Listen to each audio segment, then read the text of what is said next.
Hello students, आज हम देखेंगे स्टैंडर्ड 11 के चैप्टर 3 का उदाहरण 3.2। चलिए आप लोग अपनी किताब में ध्यान रख के प्रश्न को देखिएगा। एक्स अक्ष के अनुदिश किसी गतिमान वस्तु की स्थिति निम्नलिखित सूत्र से व्यक्त की जाती है। सूत्र क्या दिया है हमें, हम लिखते हैं यहाँ पे। तो सूत्र दिया है हमें x is equal to a plus b t square, ये सूत्र दिया है। यहाँ पे a क्या है 8.5 मीटर और b क्या है 2.5 मीटर पर सेकेंड स्क्वायर, ठीक है। तथा समय t को सेकेंड में व्यक्त किया गया है। t इज इक्वल टू 0 तथा t इज इक्वल टू 2 क्षणों पर वस्तु का वेग क्या होगा। हमें क्या ढूंढना है, वस्तु का वेग ढूंढना है। और t इज इक्वल टू 2 तथा t is equal to 4 second के मध्य के समय अंतराल में वस्तु का औसत वेग ढूंढना है। मतलब कि हमें सारी कीमतें दे दी है, ये सूत्र दिया है और हमें वेग तथा औसत वेग ज्ञात करना है। ये उदाहरण है मेरा 3.2, ठीक है। तो चलिए अब हम शुरुआत करते हैं। हमें ये समीकरण दिया है, तो इसमें जो भी अचर कीमतें होती है वो हो जाती है 0। ये अभी जो हम कुछ बातें करेंगे वो होगी मैथ्स की, तो ध्यान रखना। इसमें a हो जाएगा 0 प्लस बी टी स्क्वायर, ठीक है। अब इसको हम किस प्रकार हल करेंगे, b, अब ये टी स्क्वायर है तो टी स्क्वायर का क्या हो जाएगा, इसका होगा 2t। किस प्रकार, हमारे पास सूत्र है एक्स स्क्वायर होता है तो उसको हम लिखते हैं, ये 2 आगे आ जाता है तो 2x, या फिर हम दूसरी तरह से बात करें तो xn होता है तो ये n यहाँ पे आएगा और ये हो जाएगा x, ठीक है। समझ में आ रहा है, तो आपको इतना याद रखना है। टी स्क्वायर है तो उसका हो जाएगा 2t। तो इसको हम किस प्रकार लिखेंगे, 2bt। ये हमें क्या मिल गया,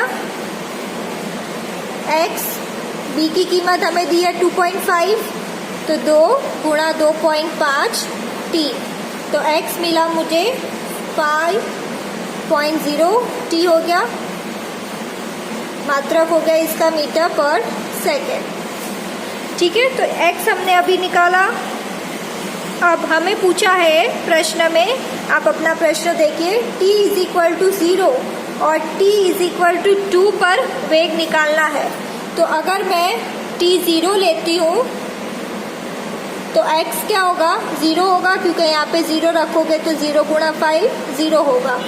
और जब t इज इक्वल टू 2 रखूँगी तो x क्या होगा 5 और t की जगह 2 आएगा तो ये हो जाएगा 10, तो ये हो गया 10 मीटर पर सेकेंड, ठीक है। तो ये वेग हमने ढूंढ लिया है।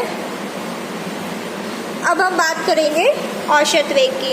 इतनी बात क्लियर हो गई। अब हम बात करेंगे औसत वेग की, b वाले भाग की बात करेंगे। तो इसमें समय है 2 और 4।